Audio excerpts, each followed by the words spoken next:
What is going on, guys? Mikey Balls right here. We're talking Tokyo rigs today. I'm going to show you exactly how to rig it up, exactly how to fish it, and hopefully exactly how to catch some bass on it. So let's start off with the basics. What is a Tokyo rig? Basically, it's an offset shank hook, a small wire form, and then a small swivel, all connected by a ring. The concept behind it is to suspend the bait off the bottom while still retaining bottom contact. You can almost imagine it like a pre-rigged drop shot. So what I like to do is I grab tungsten weights. You don't have to use tungsten, but I feel like tungsten gives you a little bit better sort of translation or connectivity with the bottom. You know exactly what's down there. If it's a rock, it goes dong, ding, dong. If the bottom's soft, you don't really feel it. You know, it gives you a lot of transmission, and that's important to know exactly what you're fishing when you're chasing after these bass.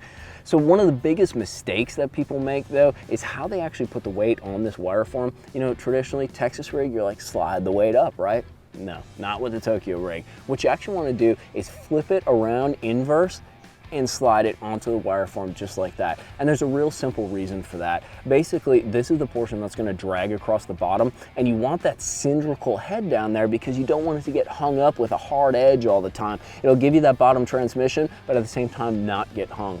Then the next step is super simple. And what's cool about it is it allows you to actually switch a bunch of weights. All you do is you take your needle nose, every bass fisherman's got one, and you're gonna simply just bend that over, almost like you would like on a spinnerbait or something like that. And you're gonna make a small sort of hook just like that. But what ends up happening is that right there. It catches the hook and sort of wraps around the tip of that weight and keeps it right on there, just like that, allowing your bait to suspend up and drag across the bottom. So you can rig just about anything up on a Tokyo rig: stick bait, creature bait, even a tube or a swim bait if you kind of want to swim it across the bottom. It's a lot like a wobblehead in that way. Like the sky is the limit, dude. But one thing that I will throw you is something kind of tweaky that you can do to sort of accentuate the action. Is the concept behind that Tokyo rig is to suspend the bait above the bottom, right?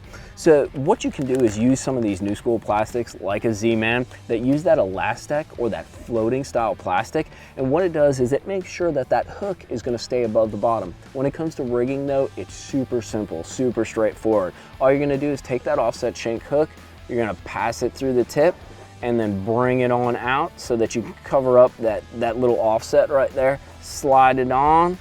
Totally simple, classic Texas rig. And what I like to do, we're gonna do a little bit of offshore fishing today. So what I'm actually gonna do is I'm gonna pass that hook through just like that and then just skin hook it just like that. So if a bass bites it, that hook will pop out pretty easy because the bait's gonna be pretty deep. But your rig should look just like that. Like I said, you can use just about anything on it, but the concept is it will suspend that bait off the bottom. So let's talk fishing, right? That's what we're here to do. So with this rig, there's two really main things that I like to do with it, and they're totally opposite. That's kind of the funny thing. So as I mentioned, it's kind of like a drop shot rig. It suspends the bait above the bottom. So one of the main things is fishing offshore or slightly deeper. It's a great way to present a bait slightly off the bottom, pre-rigged, so you don't need to have your drop shot on deck to drag around rock, shell, you know, any kind of like hard bottom. You get great bottom transmission, but yet your bait isn't glued to the bottom. Even if you have a slightly softer bottom, it's another great thing too is that bait is suspended, so you're not going to get, you know how you get all that goo on the tip of your bait when you're dragging around? You don't get all that. The other thing that you can do, totally opposite, but you flip this thing. Flip and pitch into cover around grass.